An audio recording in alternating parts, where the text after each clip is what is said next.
We just wrapped up our Elite Series tournament here at the St. John's. This one definitely didn't go as planned. A little bit tougher week for me.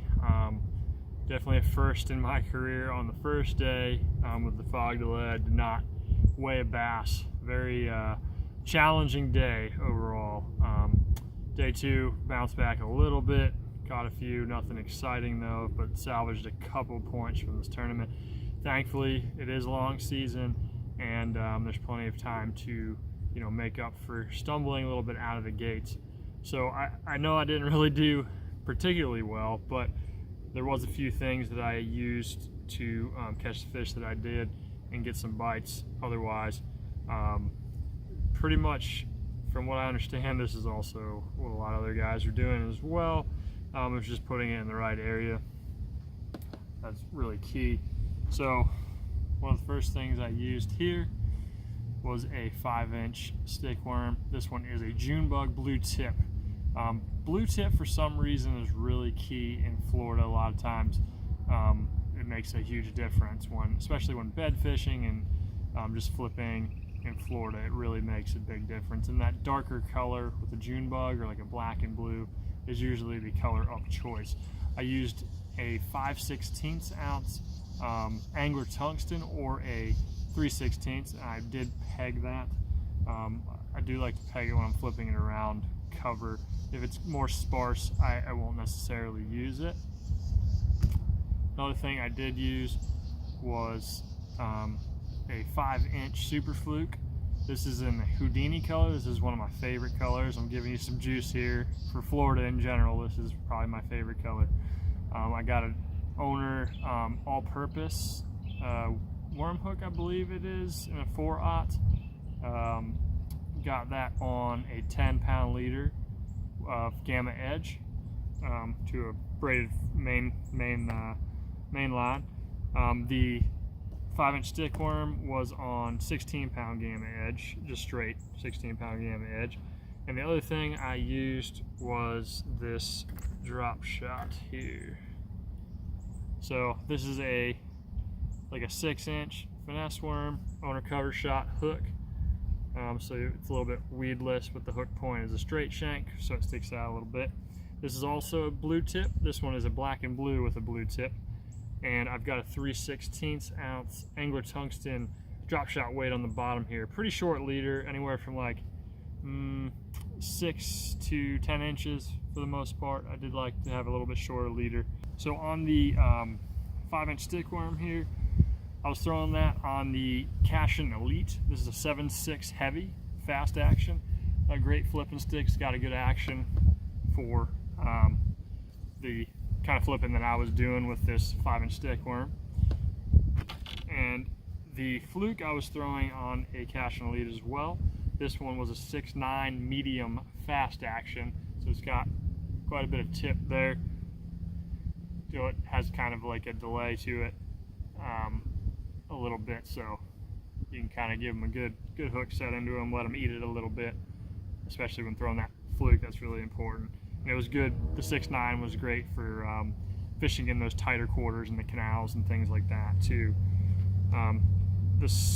For the drop shot, I was throwing one of the new Icon series. This one's a 7-foot medium fast action. The spinning rod here. This one, a little bit longer rod with the drop shot, made it a little bit easier for pitching, making a little bit longer pitches and stuff. I was mostly just pitching this drop shot around and likely bedding areas and around, just covering stuff where bass are just kind of set up. Because a lot of times I was just using this to bed fish. A lot of times I wasn't really physically seeing the fish, although there was a couple instances where I was when I was fishing for them. But most of the time I was blind bed fishing. And when you're blind bed fishing, you're just kind of visualizing where those fish are going to make the beds, making repeated casts, fishing it very slowly, sometimes dead sticking it in that area. It takes a lot of confidence because it takes a lot of time to do, because you could be wasting a lot of time fishing for something that isn't there, but it is one of the better techniques to do this time of year in Florida, and especially the St. John's, where there's a lot of canal fishing and certain ways of fishing where it's more advantageous like that. So that was my lineup. On that drop shot as well, I was throwing a 10-pound Gamma Edge leader on a braided fluorocarbon or braided main line. I do like to use braid to fluoro a lot with spinning rods.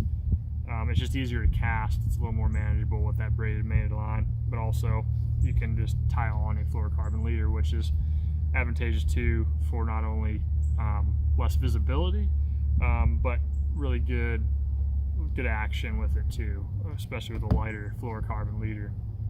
So that was kind of my strategy going to the tournament. I think I bounced around a little bit too much. I had a lot of places in my head where I knew they spawned and just kind of ran them, and a good deal of them weren't really on per se, and I probably wasted a little bit too much time in some of those areas, I would say, especially the first day. I made a long run the first day and ended up running back and hitting some stuff, but just kind of ran out of time. So that was really my tournament in a nutshell. Definitely one I don't want to be thinking about next week. We've got a week in between here in Knoxville, so got to do some re-rigging and stuff for Knoxville. It's going to be a much different tournament than it was here. It was definitely grind for me this week. It was kind of like the haves and have-nots this week. You're either really on them or you were not at all. And honestly, I was kind of on the fence about this tournament after practice. I felt like I could definitely catch limits each day, but that didn't end up happening.